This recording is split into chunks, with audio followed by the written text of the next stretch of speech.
मेरे बाजू भी यही हैं, मेरी टांगें भी यही हैं, क्योंकि मैं तो एक गिलास पानी नहीं पी सकता खुद।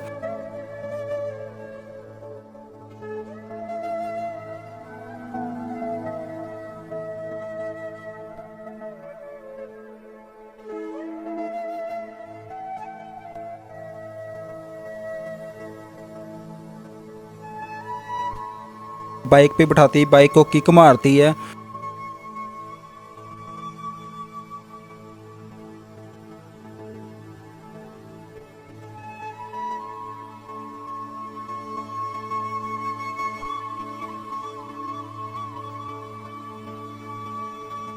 ये बोला आपको कि ये अपने भाई के साथ ठीक नहीं है, आपके चचा ने बोला? हाँ जी सही, यानी कि मेरी भाभी भी थी ना, दो भाई थे, एक की शादी हुई थी बड़े भाई की, और भाभी ने कुछ ऐसी अफवाहें फैलाई हुई थी।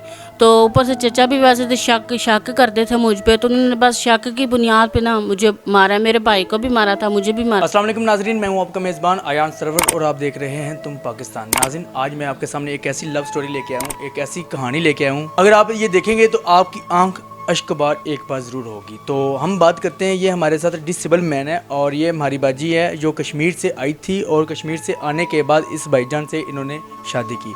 तो सारी कहानी इन्हीं की ज़बानी हम सुनते हैं। अस्सलाम वालेकुम। वालेकुम सलाम। भाईजान कैसे हैं आप? अल्लाह का करम सर। अच्छा भाईजान, मुझे ये बताएं सबसे पहले कि आप कब से मजदूर हैं?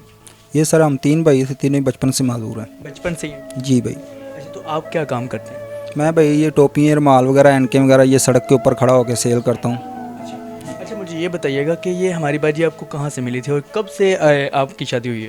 तकरीबन भाई मेरे शादी को 12-13 साल हो गए हैं, और ये मतलब कि आज़ाद कश्मीर से घर से भाग के आई थी, बत्ती चौक उतरी थी, और मैं बत्ती चौक पे पीसीए पे हुआ करता था। वहाँ पे अक्सर लड़के तंग कर रहे थे इसको, तो मैं काफ़ी देर से नोट कर रहा था।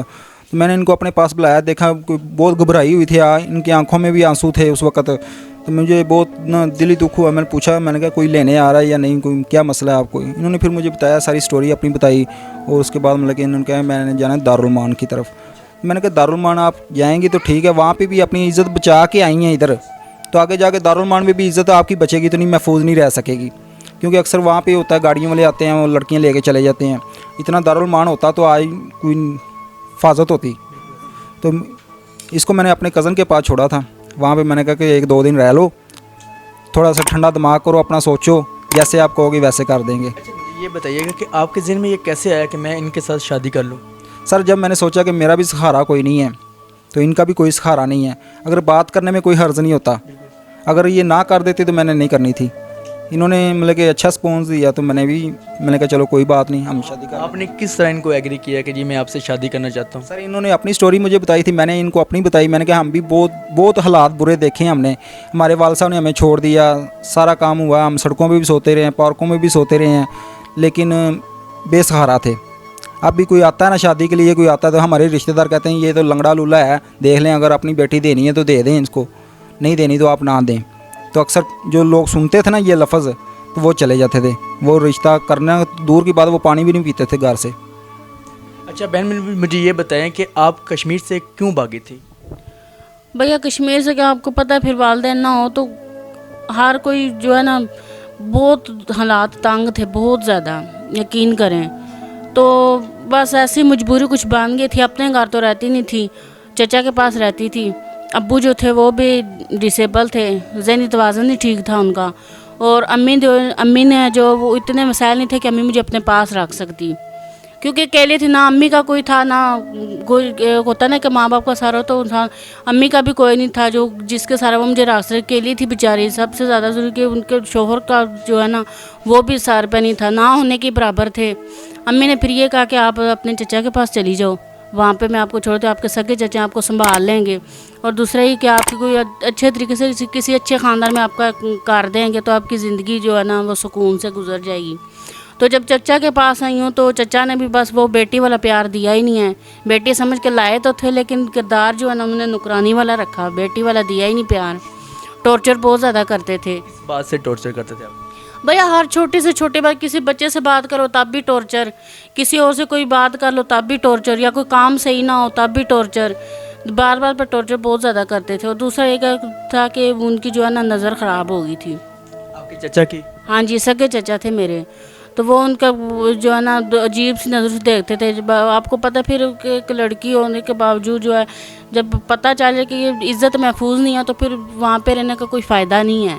किस तरह आपकी इज़्ज़त महफूज नहीं थी? वो आपके चचा ज़ाद थे तो आपको आपकी इज़्ज़त पे क्या असर पड़ता था वहाँ पे? भैया वो बुरी नज़रों से देखते थे। आपके चचा? हाँ जी, अजीब सी नज़रों से देखते थे कि कोई पास नहीं है तो जी आपको पता है फिर वो बहाने बहाने से बुलाना, कभी कुछ कहना कभी कुछ करना, हरकत ऐसी करनी। फिर मुझे फील हुआ कि मैं ना यहाँ पे महफूज नहीं हूँ। तो एक दो बार तो उन्होंने कुछ ऐसी इतनी गलत बातें की नहीं, यानी कि मेरे सगे भाई पे उन्होंने इल्ज़ाम लगा रहे कि जी आप दोनों गलत हो। उस बुनियाद पे उन्होंने मुझे इतना ज़्यादा टॉर्चर किया कि बेल्ट से मारा है मुझे। बेल्ट से मारा है? हाँ जी, बेल्ट से मारा था उन्होंने। ये बोला आपको कि ये अपने भाई के साथ ठीक नहीं है, आपके चचा ने बोला?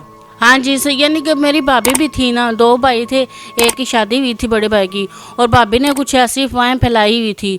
तो ऊपर से चचा भी वैसे तो शक करते थे मुझ पे, तो उन्होंने बस शक की बुनियाद पे ना मुझे मारा। मेरे भाई को भी मारा था, मुझे भी मारा था। यकीन कर इतना मारा था कि पूरा जिस्म उन्होंने ना नील से भर दिया था, बेहोश हो गई थी मैं। इतना टॉर्चर किया था उन्होंने। आप फिर वहाँ से कैसे निकली थी? भैया बड़ी मुश्किल से निकली, क्योंकि मैंने आपको पहले भी बताया कि किसी से बात करने की इजाज़त नहीं होती थी, घर से बाहर जाने की इजाज़त नहीं होती थी।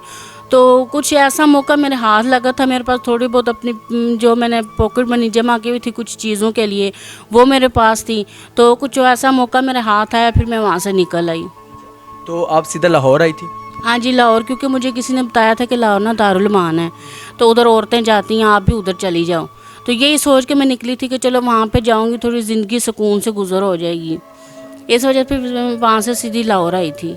आप दारुल मान की तरफ आई थी, लेकिन आगे से कुछ और मिल गया आपको? हाँ जी, ऐसे ही है भैया। दारुल मान के लिए आई थी, लेकिन मुझे पता नहीं था, नया शहर था, मुझे नहीं पता था कि किस जगह पे दारुल मान है। या कोई रिश्तेदार मेरा था नहीं लाहौर में जिससे मैं पूछती या जिसके पास जाती कि मुझे छोड़ दो। तो जब बस स्टैंड पे उतरी हूँ तो सामने इनका पीसीओ था। बस स्टैंड पे तकरीबन घंटा डेढ़ घंटा मैं वहाँ खड़ी रही, क्योंकि मुझे पता नहीं था कहाँ जाना है, किस जगह पे जाना है। तो कुछ लड़के आए मेरे पास, उन्होंने भी कुछ गलत हरकत करने की कोशिश की, मुझे पूछते थे कहाँ जाना है आपने, हम आपको छोड़ देते हैं। तो जब इन्होंने देखा कि काफ़ी देर से खड़े हैं, मैं रोना शुरू हो गई उधर खड़ी होकर कि अब मैं किधर जाऊँ, घर से भी कदम निकाल लिया, आगे का भी कुछ पता नहीं है क्या होगा मेरे साथ क्या नहीं। तो फिर इन्होंने लड़के को भेजा था कि जो लेडीज़ खड़ी ना उनको बुला के लाओ। फिर मैं इनके पास गई, इनसे मैंने रिक्वेस्ट की, मैंने कहा अगर आपको वहाँ का पता है तो प्लीज़ मुझे वहाँ पर पहुँचा दें। अच्छा भजन, आप हमें ये बताएं कि आप हमारी भाभी से खुश हैं? बिल्कुल जी अल्हम्दुलिल्लाह भाई, मैं तो पहले भी खुश था लेकिन अब भी खुश हूँ, क्योंकि मेरे बाजू भी यही हैं, मेरी टांगें भी यही हैं। क्योंकि मैं तो एक गिलास पानी नहीं पी सकता खुद, ठीक है। मुझे उठाती हैं, वॉशरूम कराती, सारा कोई मेरा काम टोटल वो बाइक पे बिठाती, बाइक को किक मारती है, और जो टोपियाँ वगैरह रुमाल वगैरह उतरे होते हैं वो भी लगा के देती हैं। नाज़रीन, यहाँ पे मैं आपको बताता चलूँ, भाईजान ये काम करते हैं, है तो डिसेबल, लेकिन इन्होंने हिम्मत नहीं हारी और इन्होंने ये काम स्टार्ट किया कि जी सॉक्स लिए, कैप लिए और ग्लव्स वगैरह लिए, रुमाल लिए, जो बाहर मार्केट के अंदर सेल करते हैं, तो वहाँ से इनका गुजारा होता है। अच्छा, आप लोगों से कुछ कहना चाहते हैं? सर हम यही कहना चाहते हैं कि जो मैं माल वगैरह लेता हूँ ना, जिससे उसका भी मेरे ऊपर तकरीबन 1.5-2 लाख रुपया कर्ज़ा है। और जो मतलब कि ये मकान का रेंट वगैरह है 7,000 रुपये, इसका मकान का रेंट देते हैं। और बहुत ज़लील भी होते हैं हम, 6 माह कभी किस मकान में गुजारते हैं, कभी 6 माह किस मकान में गुजारते हैं। तो नाज़रीन, इनका जो ना स्क्रीन पे नंबर चल रहा है, आप जितनी हो सकती है इनकी हेल्प कर सकते हैं। ये छोटी सी फैमिली, 2-3 इनके बच्चे हैं, ये डिसेबल मैन है और इन्होंने कर्ज़ देना है वहाँ से जहाँ से ये सामान उठाते हैं और ख़रीद के जो ना सेल आउट करते हैं। तो इनकी जितनी आप हेल्प कर सकते हैं, जितना कतरा कतरा बन के दरिया बनता है, और आप जितना थोड़ा थोड़ा करके दे सकते हैं आप दीजिएगा। तो इसी के साथ अपने मेज़बान अयान साहब को इजाज़त दीजिएगा। देखते रहें तुम पाकिस्तान। अल्लाह हाफिज़।